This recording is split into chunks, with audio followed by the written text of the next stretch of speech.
My next poem and story, it's not a poem, it's a story. It is a letter from a friend of mine who has passed on. She was a World War II bride. I interviewed her, but this is the letter that her from the unknown soldier. The following is a letter of a good friend of mine, Mrs. Phyllis Carroll, my bingo buddy. She was a war bride, as her husband Earl Lawrence Carroll was a member of the Forgotten First. He was a gunner. His number was L11262 in World War II. The following is a letter that his wife was in possession of. She can't recall who wrote the original letter, but this is a copy of it. This is dedicated to the soldiers who fought for our freedom. Earl fought with the 1st Anti-Tank Regiment, dedicated to a 1st Division soldier. We joined the country's army when the going was the toughest. We were with the mad division that is called the Fighting First. We swallowed sand in Bordeaux when the training was the toughest. We crossed the grim Atlantic when the subs were at their worst. We prowled about in London when the lights were black and dreary. We roamed around the country on maneuvers by the score. We never knew that man could get so all ungodly weary, so utterly disgusted with that endless waiting war. Just when things were such as made the bravest of us falter, they packed us into vessels and we headed out to sea. They kept us in Stokes Hole till we got around Gibraltar. Then we stormed the sandy beaches on the shores of Sicily. We slugged it out with Jenny on the bloody Moro River. We beat 'em at Casino. We drove 'em out of Rome.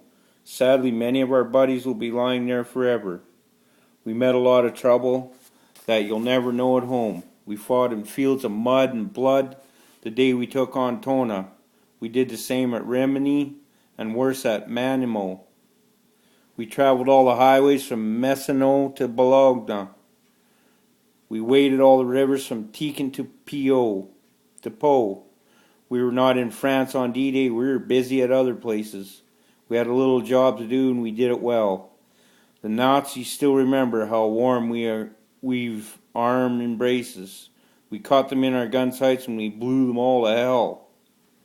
Now when we came back home again, we may not tell the story how Jim and Andy caught it when they set upon a mine.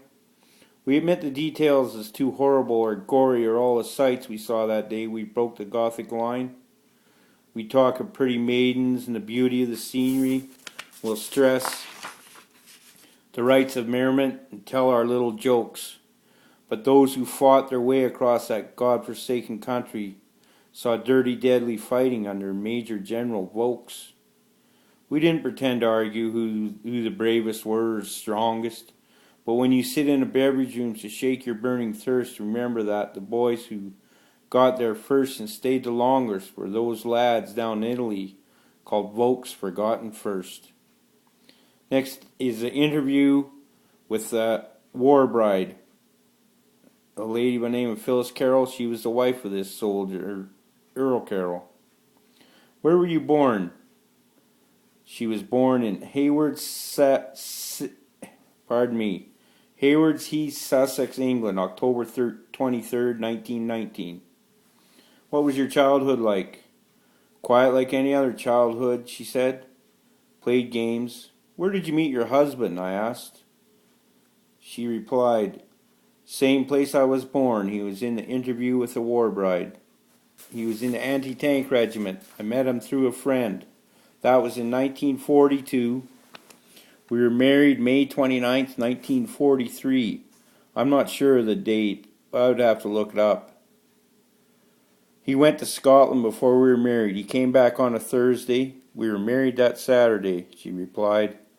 After that, I never saw him for 2 years. It was one of many sad times during the war. Wow, I replied, that was awful. When did you first come to Canada and how? I came over on the Aquitania, she replied, for 5 days to Halifax in 1946. We left in June 1946. We came out west on an old steam train. We were told not to wear any good clothes because of the soot that it took 5 days to get from Halifax to Regina. Got into Regina about 10 o'clock and had to take a train to Prince Albert at midnight. Got to Prince Albert at 9 in the morning. I didn't recognize my husband in civilian clothes. He said to me, "Are you looking for somebody?" She laughs. "Did you live in Prince Albert?" "No, we stayed in a hotel in PA the Army paid for," she replied. Then we took the train to Choiceland and we moved into a 2-room house he had built in the year before I came. In the neighbor's yard, I had to go back to PA for an interview to see if I would make a farmer's wife. I must have smiled right or something because they figured I would make a farmer's wife. They gave us 3/4 of land and someone got jealous, so we had to give away 1/4. "What year was your first child born?" I asked. "In 1947, she replied. "How many children and grandchildren do you have?"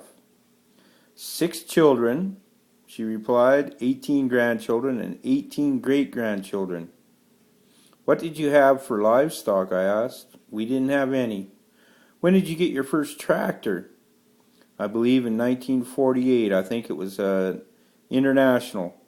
"I understand you used to do a lot of knitting." "Yes," she replied. "I knitted baby clothes, sewed more clothes out of old clothes to hand down to the next child."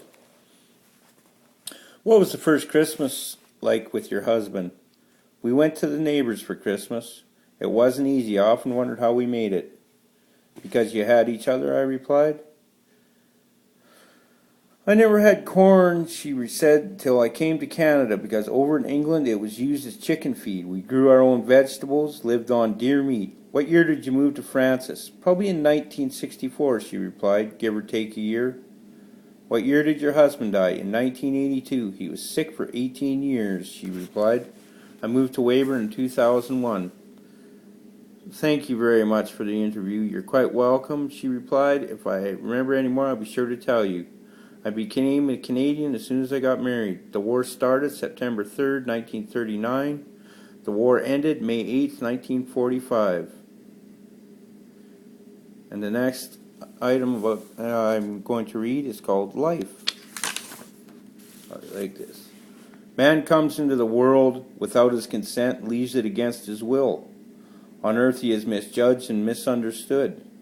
In infancy he is an angel, in boyhood he is a devil, in manhood he is a fool. If he has a wife and family he is a chump. If he is a bachelor he is inhuman. If he enters a public house he is a drunkard. If he stops outside he is a miser. If he is poor he has no brains. If he is rich he has all the luck in the world.